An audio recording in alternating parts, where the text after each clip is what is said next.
kanyang naumpisahan.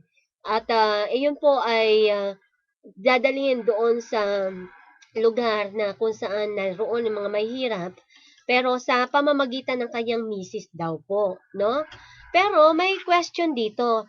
Kasi naman itong mga grupo ng ating mga kabayan sa ibang bansa, gusto nila mabilisan na pagkakawanggawa kasi nag-aalala sila sa mga relief goods na baka na masira or ano bang mangyari, 'di ba? Kasi hindi biro yung kanilang ginawa doon ng panghihingi at talagang malaking trabaho, malaking sakripisyo, and then hinahanapan sila syempre ng mga nagbigay ng tulong sa kanila kung saan po napupunta yon. Di ho ba? Kaya naintindihan naman natin yung kalagayan nitong mga kababayan natin sa ibang bansa ng mga grupo ng mga kawanggawa, 'di ba? So hindi po biro, no? Kaya naman po malaking obligasyon din naman ito yung pinagpasahan na dapat talaga ay maipakita rin na naibigay. Kaya lang tulad ng sitwasyon niya ay hindi na nga po ito nangyari, ano? Kaya po ay tiningnan natin na eto baka naman po bago tayo mag-react bilang magkawang-gawa, ano? Total, nagkawang-gawa na rin naman tayo sa iba.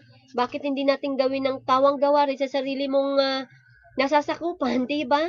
Yung mga taong tumulong din sa inyo, na kayo nagkakatulungan na rin mismo, baka naman pwedeng solusyonan nyo muna, hanapan nyo muna ng solusyon pala kung bakit nagkakaganon at na-delay. At eto nga po, yung ibinigay sa atin na papel, eto pa may pagkakamali. Kasi willing naman talaga itong pinagpasahan ninyo na maibalik itong mga boxes na ito. Kaya lang gusto niya ipagpapatuloy sa pamamagitan ng kanyang misis. Kaya daw po, kung sakaling hindi po matugunan ng misis niya, willing naman talaga ipasa. So, may plano po sila na gano'n, no? Pero may question kasi dito sa mga papel. Ang hinihingi nitong taga-ibang bansa, 3 boxes daw. Pero 2 box lang po ang dumating. Kaya, check na ninyo, itong A-Prite na ito na nagdala ng mga boxes na ito kung bakit magkaiba ang pangalan. Eto naman kine-question din po no nila na, bakit mo naman tinanggap na hindi mo pala pangalan at tinanggap po tong mga relief goods? Paano naman po kasi sa box, pangalan din ng taong pinadala ninyo. Pero dito sa papel, magkaiba. So, ibang pangalan nung nasa box, iba din yung pangalan ng papel. Kaya po, mga kawang-gawa dyan sa ibang bansa, yung paki-check nyo po muna siguro kung bakit nagkakaganito. At meron din naman tayo na patunay din na iba rin po yung pangalan ng papel na ibinigay naman sa Happy Morning group din po, no? Kaya baka ito pong grupo ninyo dito sa yung yung yung gusto ninyong mabawi yung box talagang 2 boxes lang daw po talaga natanggap nila at kaya naman tinanggap nga po nila kasi pangalan nila naroon sa box. Pero sa papel nga, magkaiba. Kaya po, medyo busisiin nyo po muna itong A-Prite na ito kung bakit ganon. Kasi sa Happy Morning Team din po, ganon din po. Ang nakapangalan sa box is Horizon Chaser, pero sa ano po, sa papel, ay iba rin po ang pangalan. Kaya linawin niyo po muna ha, bago po kayo magkagulo-gulo pala, no?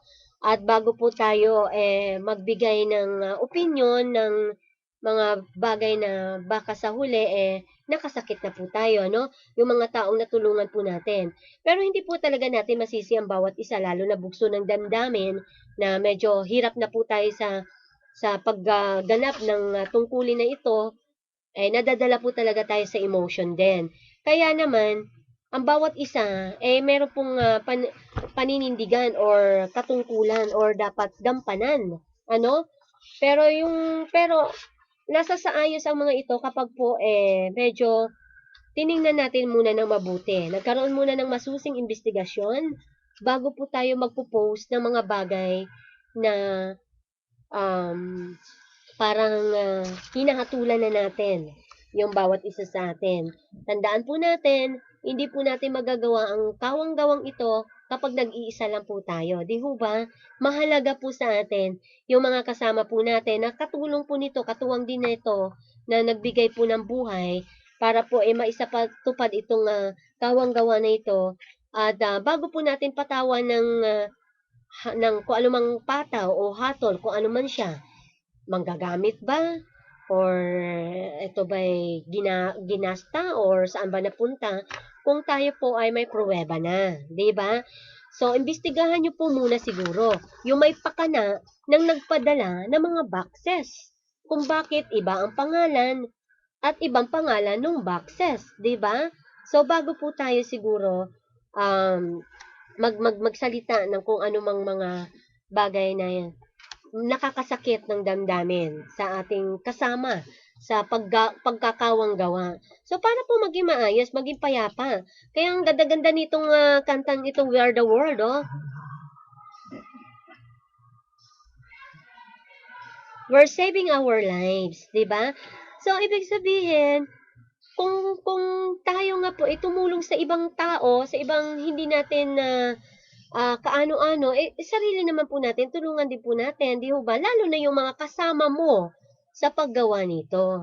Bago tayo lumabas sa iba, di ba? Kung maganda naman siguro kung tayo po muna nagkakaunawaan at intindihin. Ngayon, simple lang. Kapag hindi mo, nakita po natin na itong taong itong pinagkatiwalaan po natin sa mga boxes na ito ay hindi karapat-dapat, ginastos niya, at kung saan niya ginawa, hindi niya naipaabot talaga sa tunay na nangangailangan, talagang alisin mo na sa posisyon na suportahan. O kaya naman po, may batas tayo na dapat natin na sundin, di ba?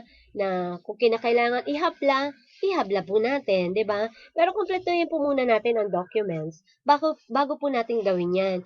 Kasi napakahalaga po talaga yung pakikipag-ugnayan natin sa ating kapwa. Di ba?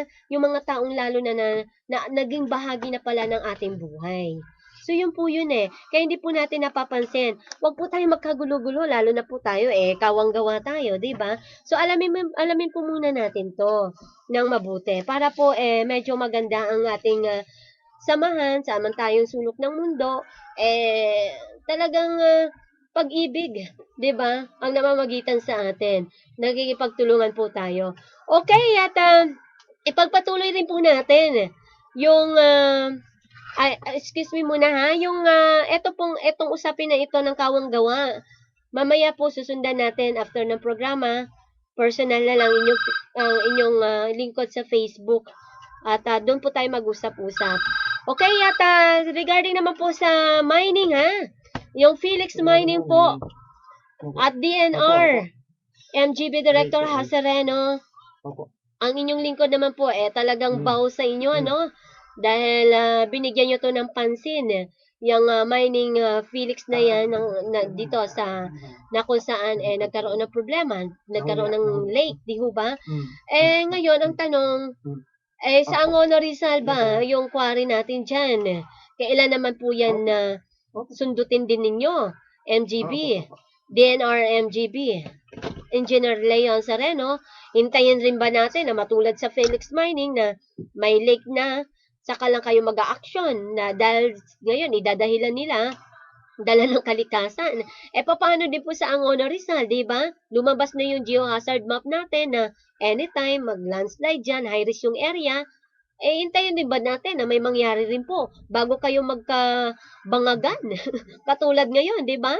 Nangyari sa inyo ng Felix Mining at ang DNR at ang taong bayan. So, sino ba apektado? Di ho ba ang taong bayan ang apektado rito? At ang mga negosyante rin ang apektado rito. Kayo mga namumuno sa ating ahensya ng gobyerno, kayo po talaga ang may responsibilidad sa mga ganitong bagay. Dapat sa umpisa pa lamang po, alam nyo na kung anong kahinat na nito. Magkaroon ba ng kaguluhan o hindi? Oo, totoo naman sa ating bansa sa ngayon ay pinahihintulutan po na magkaroon ng pagmimina sa ating bansa kung karapat-dapat, 'di ba? Kasi tatlong qualification 'yan kung dapat ba ang isang kumpanya ay magmina sa ating bansa. Una, yung lupang sira, aayusin. Pangalawa, walang dapat na maperwisyo, di ba? So, pangatlo, malaking maibibigay na taxes sa ating bansa. So yan, 3 qualification para pwede sila magmina, no? Pero po, sana baka naman pwede tanggalin na lang mga minahan sa ating bansa, di ho ba? Kasi ho bang yung lupa na yan, maayos nila. Hindi naman nangyayari. Ilang minahan na po ba dito sa ating bansa ngayon na yung lupang maganda, sinira, baliktad. Yung sira, hindi naman talaga naayos, di ho ba? At ilan na bang nagreklamo ng mga kababayan natin na naapektuhan itong mga minahan na ito? At ilan na bang mga minahan din na nagpabaya sa atin? No? At ang tanong, itong mga dayuhan na ito, wala tayong ginawa kundi akitin sila sa atin dito na magmina sa ating lupain. And then, wala palang protection para sa kanila. Bandang huli, kapag may nagreklamo, patawan sila ng katakot-takot na penalty. Di ho ba?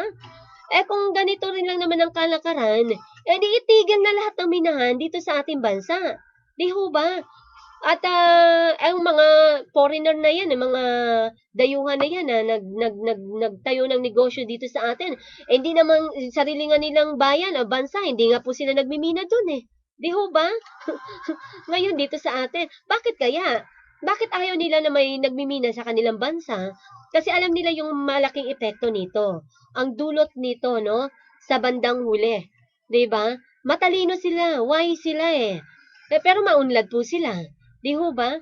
So bakit ngayon, ito na yung panahon na dapat matalino na po ang ating mga gobyerno, yung ating pamahalaan, yung mga namumuno po dyan. Huwag tayong magpauto, huwag tayong magpasilaw sa mga kita-kita na yan. Sandamak naman po talaga ang kinikita ng ating gobyerno eh. Sa taxes pa lang eh. Pero bakit hindi pa rin tayo mayaman? Marami pa rin ang naghihirap. Yung mayaman, lalong mayaman. Di ba? O yung mga nagmimina dyan, yung sino pa naman ang nagmimina, sila pang tong mahihirap, sila pa tong nabiktima. Di ba? Parang kabaliktaran. Kaya yun dyan sa Angono Rizal, MJB Director Hazareno, sabihin na rin kay Secretary Pahe at sa ating Pangulo ng Bansa, actionan nyo na rin. Stop nyo na. Huwag nyo nang hintayin na may mangyari pa sa Sunflower Subdivision. Kung Sunflower Subdivision ngayon, walang parang ginawa, kundi patuloy pa rin magbenta ng mga bahay dun eh. Di ho ba? Dekada na natin pinag-uusapan ito, nabili na lang ang dating station ng inyong lingkod kung saan tayo naroroon. Araw-araw yung programa na yon, araw-araw din natin binabanatan yung quarry na yan. Pero nabili bigla. Hindi natin alam kung bakit. Ngayon, hintayin rin ba natin na mangyari ulito, katulad sa Felix Mining, di ba? Nako, panahon na po tayo para magising. Kaya sana yung mga namumuno natin, eto na ha, magkakaroon na naman ng eleksyon, yung mga pangako ng ating mga politiko na yan, mga magpa-file ng COC dyan ngayong Monday, nako, pakaisipan niyo muna ng mabuti kung kayo po ba ay karapat-dapat na mamuno sa ating bansa. Ha? Wag lang yung kita-kita lang. Kung anong epekto, kung anong ikagaganda, at kung ano may papamana natin sa ating mga susunod na mga henerasyon. Di ho ba? Okay, wala na tayong oras. At talagang mainit-init ito at marami pa sana tayong pag-uusapan. Pero talagang limitasyon lang. Okay, ang inyong lingkod po ito, Miss Horizon Chaser ng bansa. Pag-ibig ang susi ng kapayapaan sa mundo. Bye, we love you all.